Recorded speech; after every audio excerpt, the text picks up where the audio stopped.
جی السلام علیکم ورحمۃ اللہ وبرکاتہ۔ یہ محترم بھائی نے ایک لمبی چوڑی حدیث بھیجی ہے جی۔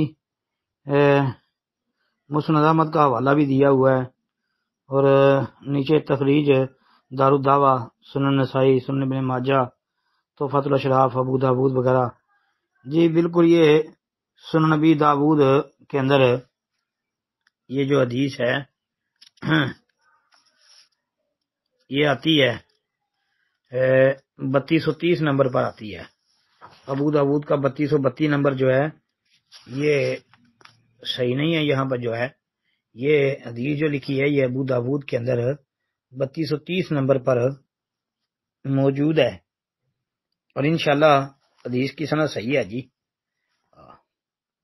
سند صحیح ہے حدیث کی۔ ابن ماجہ کے اندر بھی آتی ہے کتاب الجنائز میں، اس کے علاوہ نسائی کے اندر بھی یہ موجود ہے 2050 نمبر پر۔ ابن ماجہ کے اندر اس کا 1568 نمبر ہے، جیسا کہ اس تحریر کے اندر بھی یہ دونوں کے نمبر موجود ہیں۔ ابو داود میں 3230 نمبر پر ہے، سند صحیح ہے، اور صحیح ابن حبان کے اندر 790 نمبر پر۔ امام حاکم نے مستدرک میں جلد 1 صفحہ 373 پر، امام حاکم کے ساتھ امام ذہبی نے بھی اس کی تصحیح میں موافقت کی ہے۔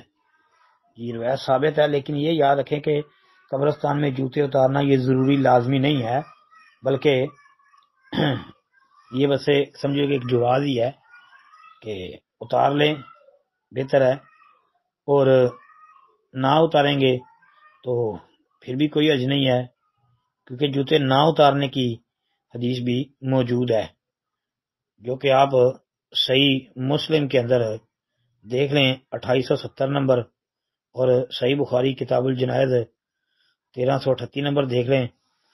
انس رضی اللہ عنہ روایت جو ہے جس میں کہ نبی علیہ السلام نے فرمایا کہ بندے کو جب اس کی قبر میں رکھ دیا جاتا ہے اور اس کے ساتھ ہی اس کے پاس سے جانے لگتے ہیں تو وہ بلا شبہ وہ ان کے جوتوں کی چاپ سنتا ہے، تو ظاہر بات ہے قبرستان میں جوتے پہنے ہوتے ہیں تو وہ جوتوں کی آواز کو محسوس کرتا ہے، سنتا ہے نا۔ تو یہ حدیث ابو داود کے اندر بھی بالکل اس کے متصل بعد 3231 نمبر پر بھی موجود ہے، اور بخاری مسلم میں بھی ہے جی۔ اس لیے جوتے اتار لینا چاہیے، لیکن اگر کوئی نہیں اتارتا تو کوئی حرج نہیں ہے۔ السلام علیکم ورحمۃ اللہ۔